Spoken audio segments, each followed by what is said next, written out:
Hello and welcome to Learning Bytes by MyPubLab. Today we're going to continue our journey in formatting. And the first thing we're going to do is take a look at this page up close.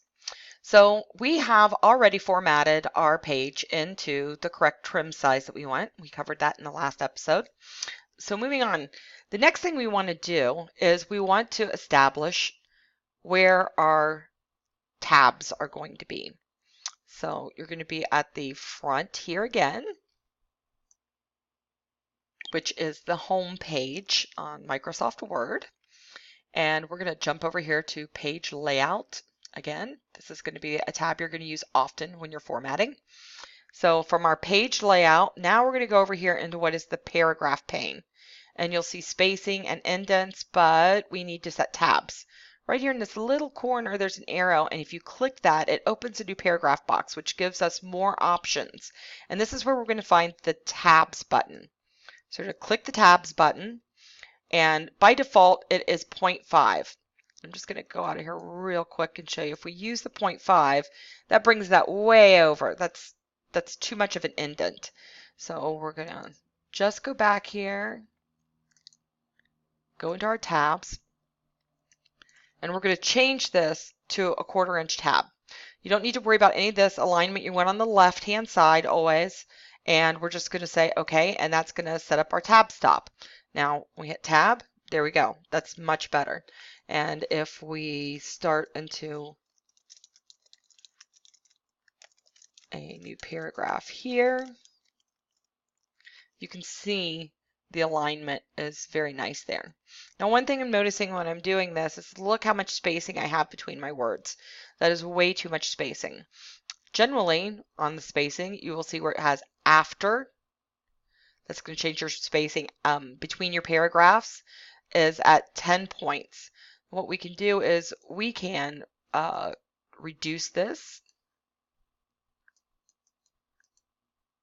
to what we want. Now auto is going to be 200. So at 0 points is going to give us a standard formatting there. And what I did was I just came to the end of the first paragraph and I changed this because I want it to reflect every place that I'm going from here on will be at 0. Now another way to do this is if we go back here and you go into your home page, right here on the home page, there's also a section you'll see we're at 1.5. We want to go to 1. If you have anything typed, you're going to always want to make sure it's selected. Then you can make the change there. We've still got the space. So why is that? Because we need to remove the space after the paragraph. So you're probably wondering how I'm utilizing this as a paragraph. Well, this is where formatting comes in. So you're about ready to learn a little technique that is what we experts use in formatting, and that's this little button right here. And what that is that shows your markups, and that's what we call, you'll notice this little arrow here, that's a tab, and you'll see this looks like a little backwards P. Those are paragraph markings. So every time I hit the return key or enter, you're going to see the paragraph marks. Now here's a very bad thing. When I see manuscripts that come in and people are formatting, you'll notice that I use my tab. We set our tabs. If you don't set your tabs, what you end up doing is doing this. And those little dots are spaces. Now here's where we get to the nitty-gritty of what we discussed previously.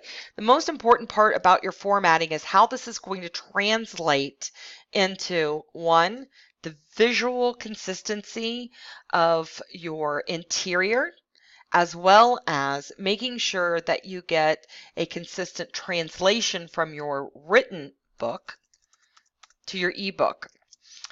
These little markups that you see on here are actually seen by the computer, almost like think of it as code, when you're converting it to an ebook. So if you don't format properly here when you're writing it, then what ends up happening is And I'm going to hit the enter key all the way down until we go to a new page. There you go. Because I get this all the time. I receive manuscripts from people and they look like this.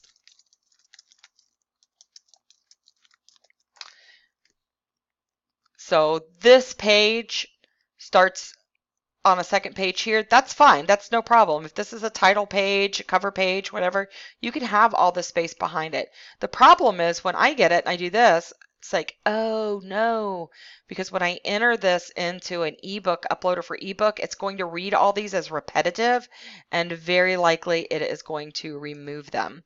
And then what's going to happen is this is what you're going to see in your ebook. And that's not what you want. You want this on the next page. So how do you fix that? So if we want to go to a new page on here, the easiest way to do that is to introduce breaks. And to introduce a break is in our next episode. So I hope you've learned something here and this has been helpful.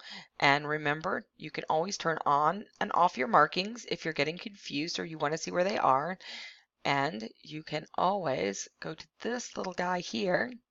We're going to highlight. Remember, always highlight if you're wanting to include any action for everything. And we're just going to click this. And this is going to remove my formatting off of these two. So it took away my spacing.